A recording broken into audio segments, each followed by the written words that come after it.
अस्सलाम वालेकुम दोस्तों, welcome to Gulf Life Hindi YouTube channel. आज 31 मई और सोमवार का दिन सऊदी अरब की फटाफट बड़ी खबरें आज एक अलग अंदाज में और थोड़ा जल्दी ही हम इस वीडियो को ख़त्म करेंगे। तो चलिए खबरों का सिलसिला शुरू कर लेते हैं। सबसे पहले आपको बता दें कि सऊदी अरब की तरफ से फिर से इंडिया के लिए ऑक्सीजन गैस जो है भेजी जा रही है। इंडिया ने कोरोना वायरस से निपटने में मदद के लिए 60 ton liquid medical oxygen gas देने पर सऊदी अरब का शुक्रिया अदा किया है।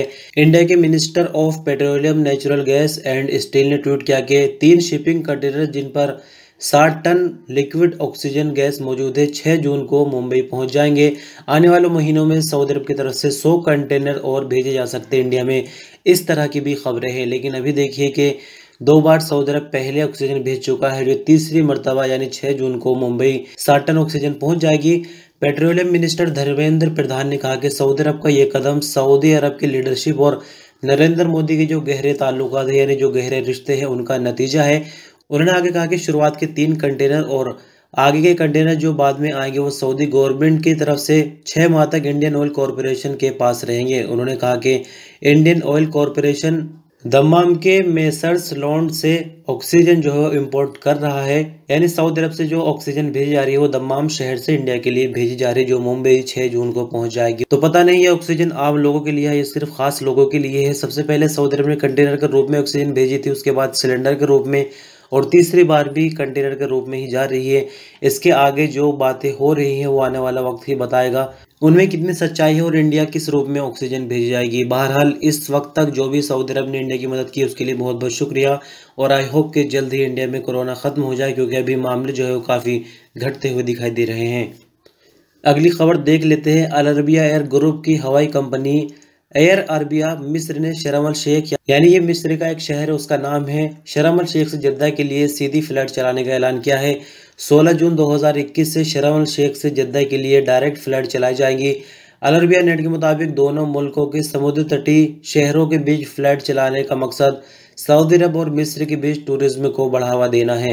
अल अरबिया एयर ग्रुप का कहना है कि कोविड-19 फैलने के बाद फ्लाइटों पर जो सुरक्षा को लेकर इंतजाम किए गए हैं वो काफी ज्यादा है, यानी कोरोना का कोई खतरा नहीं। सफर के दौरान इस तरह के इंतजाम किए गए हैं। साथ ही लगातार जो हवाई जहाज है उनकी सैनिटाइजिंग की जा रही है, जिससे कोई खतरा नहीं होगा। यानी जो फ्लाइट का ऑपरेशन शुरू किया गया है सऊदी अरब की तरफ से 30 जून को, उसमें तो मिस्र का नाम नहीं था, और हो सकता है कि दोनों के बीच कोई नया कॉन्टैक्ट हुआ हो, जो कि 16 जून से फ्लाइट की खबर आई है। लेकिन बाकी शहरों के लिए नहीं, सिर्फ जद्दा और शर्म शेख यानी 2 शहरों के लिए फ्लाइट का ऑपरेशन फिलहाल 16 जून से शुरू किया जा रहा है। अगली खबर मिनिस्ट्री ऑफ इस्लामिक अफेयर की तरफ से मस्जिदों में लगातार कोरोना के मरीज निकल रहे हैं। इस खबर के मुताबिक आपको बता दें कि 6 मस्जिदों को सैनिटाइजिंग करने के बाद दोबारा खोला गया है, और ये मस्जिद भी कोरोना के मरीज सामने आने पर टेम्परेरी बंद की गई थी। सऊदी अरब के सरकारी प्रेस एजेंसी के मुताबिक मिनिस्ट्री ऑफ इस्लामिक अफेयर ने अपने बयान में कहा कि बीते 113 दिनों के दौरान 1400 मस्जिद को सैनिटाइजिंग करके नमाजियों के लिए दोबारा खोला जा चुका है। मिनिस्टर ने आगे बताया कि इतवार को जो मस्जिद दोबारा खोली गई है इनमें से 4 का संबंध अल कसीम रीजन और 2 रियाज रीजन से हैं। यानी यहाँ पर अभी मस्जिदें, ये तो नहीं बताया जाता कि कितनी नई मस्जिदें बंद हुई है, लेकिन नई मस्जिदों को टोटल संख्या में रख दिया जाता है और फिर सिर्फ ये बताया जाता है कि इतनी मस्जिदें खोली गई हैं, ताकि लोगों में जो डर का माहौल है वो किसी तरह कम हो जाए। अगली खबर देख लेते हैं। गोल्ड के हवाले से सऊदी अरब की गोल्ड मार्केट में इतवार यानी 30 मई को सोने की कीमतों में एक ठहराव देखने को आया। आजिल अखबार के मुताबिक 24 कैरेट 1 ग्राम सोने की कीमत 229 रियाल और 44 हलाला रिकॉर्ड की गई, जबकि 21 कैरेट 1 ग्राम सोने की कीमत 200 रियाल और 76 हलाला रही। सऊदी अरब में सबसे ज़्यादा डिमांड 21 कैरेट सोने की ही होती है, जबकि 18 कैरेट 1 ग्राम सोने की कीमत 172 रियाल और 8 हलाला रही। सऊदी अरब में 1 ओंस सोना 7140 रियाल और 21 कैरेट के 8 ग्राम सोने का बिस्किट 1606 रियाल और 5 हलाला में बेचा गया। अगली खबर देख लेते हैं। मौसम के हवाले से सऊदी अरब के मौसम विभाग का कहना है कि सोमवार को सऊदी अरब के कई इलाकों में तेज़ हवाएं चलेंगी, गरज चमक के साथ बारिश हो सकती है, जबकि ज़्यादातर मौसम में बादल छाए रहेंगे। अखबार 24 के मुताबिक मौसम विभाग का कहना है कि जाजान, असीर, बाहा, मक्का मुकर्रमा और मदीना मुनव्वरा के ऊपरी इलाकों में मौसम ठीक नहीं रहेगा। गरज चमक के साथ बारिश का सिलसिला केंद्रीय इलाकों तक फैल जाएगा। मौसम विभाग का आगे कहना है कि रियाज रीजन के दक्षिणी इलाकों में तेज़ हवाओं से रेतीला तूफान उठेगा, जिससे विजिबिलिटी भी काफ़ी हद तक कम हो जाएगी। मौसम विभाग ने आगे कहा कि सोमवार को सऊदी अरब में सबसे ज़्यादा टेम्परेचर हफर अल बातिन और मदीना मुनव्वरा में रहेगा, जो कि 40 डिग्री सेंटीग्रेड होगा, जबकि सबसे कम टेम्परेचर यानी 12 डिग्री सेंटीग्रेड अल सौदा में रहेगा। अगली खबरें बात करते हैं कोरोना के हवाले से। कोरोना की 2 दिन से ठीक ठाक रिपोर्ट निकल रही है। कुछ लोग कमेंट में ये कह रहे हैं कि टेस्टिंग कम हो रही है, इसके नतीजे में ऐसा देखने को मिल रहा है, लेकिन बहरहाल जो भी हो अभी जो मामले हैं वो कम है, रिकवरी ज़्यादा है। बीते 24 घंटों के दौरान की बात करें तो 907 नए मामले रिकॉर्ड पर आए हैं, जबकि नई रिकवरी 201 है। 13 नई मौत हुई है। कुल मरने वालों की तादाद बढ़कर 7,347 हो गई है। एक्टिव मामलों की बात करेंगे तो 9,706 एक्टिव केस सऊदी अरब में, जिनमें से 1,408 क्रिटिकल मामले हैं। कुल केस सऊदी अरब में 4,49,191 है, जबकि कुल रिकवरी 4,32,138 हो चुकी है। अगली खबर देख लेते हैं।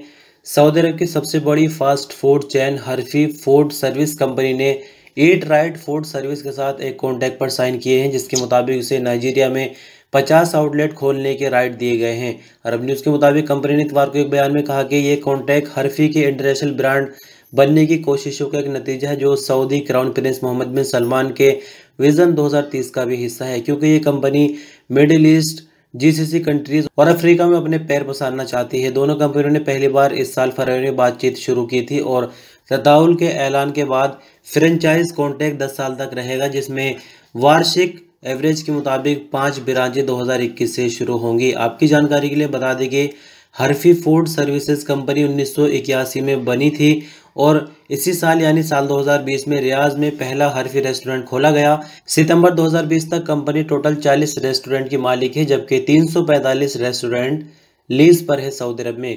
कंपनी इस साल के आखिर तक सऊदी अरब में अपने आउटलेट की तादाद बढ़ाकर 400 तक करने का इरादा भी रखती है। अगली खबर देख लेते हैं। सऊदी अरब की मिनिस्ट्री ऑफ हेल्थ के प्रवक्ता या कहे कि स्पोकमैन डॉक्टर मोहम्मद अल बदाली का कहना है कि जो लोग कोरोना वैक्सीन के खिलाफ अफवाहें फैला रहे यानी झूठ फैला रहे, वो पूरी सोसाइटी के लिए खतरा बन रहे हैं, क्योंकि वैक्सीन जो है वो बिल्कुल ठीक है, किसी तरह का कोई साइड इफेक्ट देखने को नहीं मिला और सभी लोगों से हमारी रिक्वेस्ट है कि वो वैक्सीन को लगवाएं, क्योंकि कोरोना का एकमात्र इलाज अभी फिलहाल वैक्सीन है।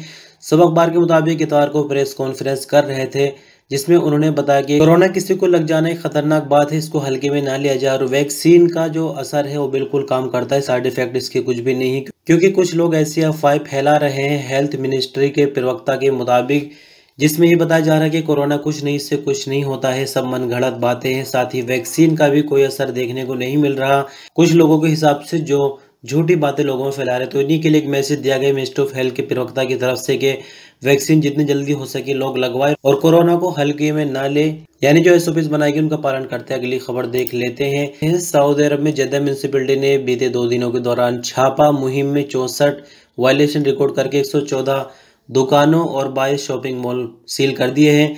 आज अखबार के मुताबिक जद्दा म्यूनिसिपैलिटी ने बयान में कहा कि दक्षिणी कॉर्निश, अल सैफ साहिल, फिलिस्तीन और मिडिल कॉर्निश ट्रैक पर चेकिंग कार्रवाइयाँ की गई। बेंचों और बच्चों के झूलों को भी सैनिटाइज कराया गया।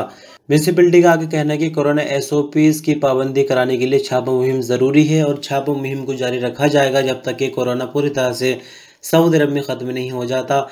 तो आज की अगली और आखिरी खबर देख लेते हैं। सऊदी अरब की अथॉरिटी ने कहा कि 40% सऊदी अरब की जो पॉपुलेशन है उनको कोरोना की कम से कम एक खुराक दी जा चुकी है। सऊदी अरब की हेल्थ अथॉरिटी पूरे मुल्क में वैक्सीन सेंटर खोले हुए हैं और वहां पर कोरोना को काबू करने और सऊदी अरब में जो जिंदगी है लोगों के उसको रूटीन पर यानी पहले जैसा लाने के लिए हर तरह की कोशिश की जा रही है। अल अरबिया और सब अखबार के मुताबिक मिनिस्ट्री ऑफ हेल्थ ने बताया कि 60 साल या उससे ज़्यादा उम्र के लोगों के लिए या फिर ऐसे लोग जो तरह तरह की बीमारियों में शामिल रहते हैं उनके लिए दूसरी खुराक वैक्सीन की लगाई जा रही है, जिसके लिए अपॉइंटमेंट लेने की ज़रूरत नहीं है, सीधे जाकर काउंटर पर लगा सकते हैं। लेकिन बात करते हैं अगर आम लोगों की, यानी जो दूसरी वैक्सीन लेना चाहते हैं और 60 साल से उम्र उनकी कम है, तो उनके लिए भी वैक्सीन नहीं है, क्योंकि जो वैक्सीन का स्टॉक है वो लिमिटेड है सऊदी अरब में और जब स्टॉक बढ़ाया जाएगा यानी जो रिक्वायरमेंट है सऊदी अरब की वैक्सीन बनाने वाली कंपनियों से, जब वो उसको पूरा कर देंगे तो फिर आम लोगों के लिए भी दूसरी डोज दी जाएगी। लेकिन फिलहाल खबरों के मुताबिक जो खबर सामने आ रही है उससे ये पता चल रहा है कि वैक्सीन की एक खुराक भी काफ़ी है आपको कोरोना से बचाए रखने के लिए। यानी कोरोना तो लग सकता है एक खुराक वैक्सीन लेने के बाद भी, लेकिन इस तरह से असर नहीं करेगा जिस तरह से आम लोगों पर करता है।